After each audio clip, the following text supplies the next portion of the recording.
नाजरीन, ये वो वक्त था कि अफ़गानिस्तान में सोवियत अफ़गान वार चल रहा है। तो ये बात तय है कि जब जंग होती है तो लोग अपने घरों से बेदखल होते हैं, इसके साथ साथ लोग मर जाते हैं, ज़ख्मी हो जाते हैं। तो अफ़गान मुहाजिरीन के लिए पेशावर में यूरोपीय ममालिकों के साथ सऊदी अरब और बाकी इस्लामी ममालिकों ने पेशावर में मुख्तलिफ रिहेबिलिटेशन सेंटर और मेडिकल सेंटर्स कायम कर दिए कि जिसमें एक पेशावर पैराप्लेजिक सेंटर भी शामिल था, जो कि आज भी कायम है। आज की इस वीडियो में हम जानने की कोशिश करेंगे कि पेशावर पैराप्लेजिक सेंटर में कौन से पेशेंट कहाँ से आते हैं और उनको किस तरह ट्रीट किया जाता है।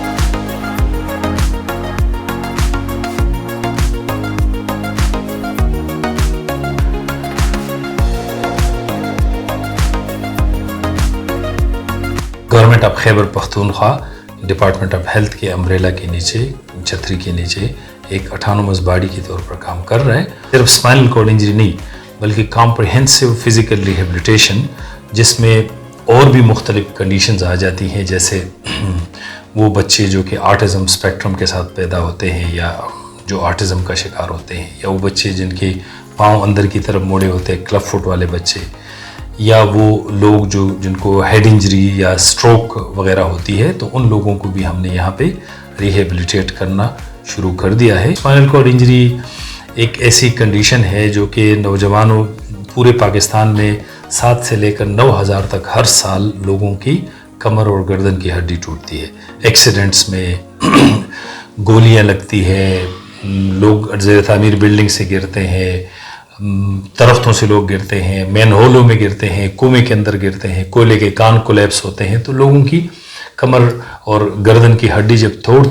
टूट जाती है तो उसके अंदर जो स्पाइनल कॉर्ड है वो जब मुतासर होता है या कट जाता है तो उसके नतीजे में इंसान को स्पाइनल कॉर्ड इंजरी होती है। स्पाइनल कॉर्ड इंजरी को दुनिया भर में नौजवानों की इंजरी समझा जाता है, इसलिए हमारे मरीजों की औसत उम्र जो है, अगर सारे मरीजों को हम उनकी उम्रें निकालें, उनको जमा करके उनकी तादाद पर डिवाइड करें, तो उसकी औसत उम्र हमारे जो पैराप्लेजिक सेंटर में हमारे मरीज आ रहे हैं, इनकी औसत उम्र 25 साल बनती है। तो इससे आप अंदाज़ा लगाएं कि ये नौजवानों की इंजरी है और ज़्यादातर नौजवान ही स्पाइनल कॉर्ड इंजरी का शिकार होते हैं।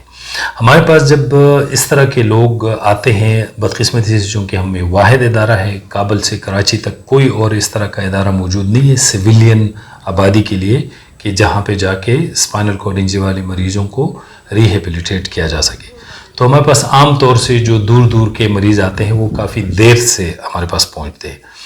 और उनकी बड़ी कॉम्प्लिकेशंस डेवलप कर चुके होते हैं, उनके बेड सोर्स बने होते हैं, कंट्रैक्चर्स बने होते हैं, डीवीटी होता है, उनको यूटीआई होती है, उनको बार बार यूरिनरी ट्रैक्ट इन्फेक्शन होता है, स्पास्टिसिटी होती है, इस तरह की मुख्तलिफ कॉम्प्लिकेशन। तो सबसे पहले तो हम उनको इनकी जब यहाँ आते हैं तो उनको एक रीएश्योरेंस करवाते हैं। दरअसल हमने यहाँ पे एक अल्हम्दुलिल्लाह पिछले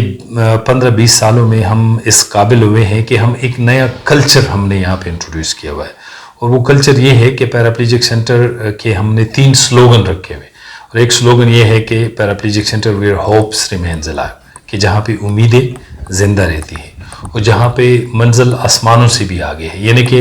अफराद बाहम माजूरी या वो लोग जो स्पाइनल कॉर्ड इंजरी से मुतासर हुए हैं वो कुछ भी कर सकते हैं अगर उनको प्रॉपरली रिहेबिलिटेट किया जाए, प्रॉपर ट्रीटमेंट की जाए, प्रॉपरली रिहेबिलिटेट किया जाए, तो वो अपनी ज़िंदगी को आम लोगों की तरह नॉर्मल ज़िंदगी गुजार सकते हैं।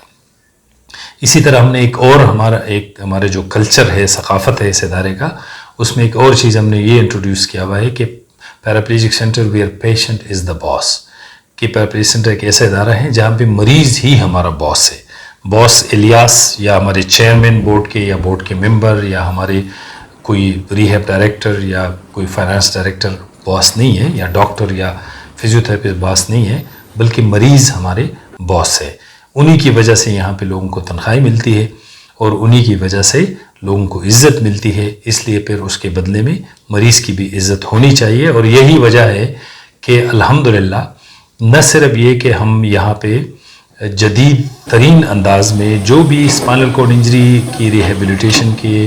जो सर्विसेज और जो इक्विपमेंट और अप्लायंसेस दुनिया भर में कहीं पर भी अवेलेबल है, वो अल्हम्दुलिल्लाह पैराप्लेजिक सेंटर में भी अवेलेबल है। और इसके साथ साथ चूँकि हम अपने मरीज़ को अपना बॉस समझते हैं, उनको इज़्ज़त भी देते हैं, تو اس کا نتیجہ یہ ہے کہ الحمدللہ یہاں سے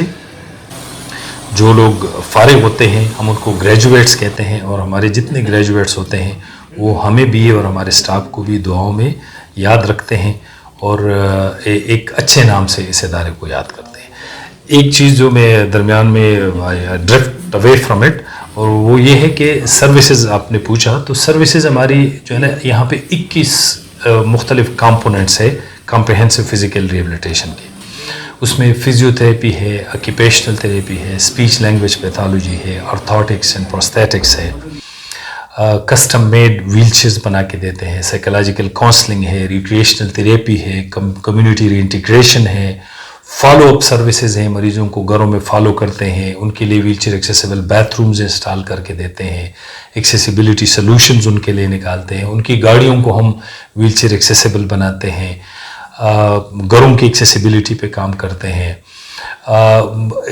ڈسیبلٹیز ہیں مختلف، ان کے بارے میں اویئرنیس عام طور سے ہمارے ہاں چونکہ افراد بہم معذوری کے بارے میں اویئرنیس نہیں ہے، لوگ اکثر اس کو گناہوں کا نتیجہ سمجھتے ہیں اور پتہ نہیں کیا کیا نام دے رکھے ہوتے ہیں،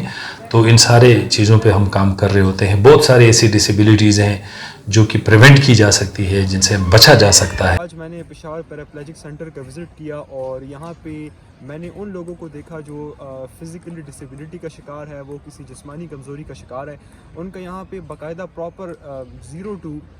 10 جو ہے ان کی ٹریٹمنٹ کی جا رہی ہے۔ یعنی جب وہ انیشیل سٹیج میں آتی ہیں وہ پھرنے کے قابل نہیں ہوتی ہیں، لیکن وہ 10 پوائنٹ پہ اس قابل ہو جاتی ہیں کہ وہ جب یہاں سے واپس جاتی ہیں تو وہ اپنے لیے حلال رزق کمانے کے لیے بھی جو ہے وہ قابل ہوتی ہیں۔ وہ ایون جو ان کی اپنی انڈسٹری ہے جہاں پہ ویل چیئر بنائے جاتے ہیں، تو پیراپلیجک سینٹر کے جو گریجویٹس ہیں جو کہ یہاں سے ان کی ٹریٹمنٹ کی جاتی ہے، وہ وہاں پہ جاب کر کے اپنے لیے فیملی کے لیے کفالت کا ذریعہ بنتی ہیں۔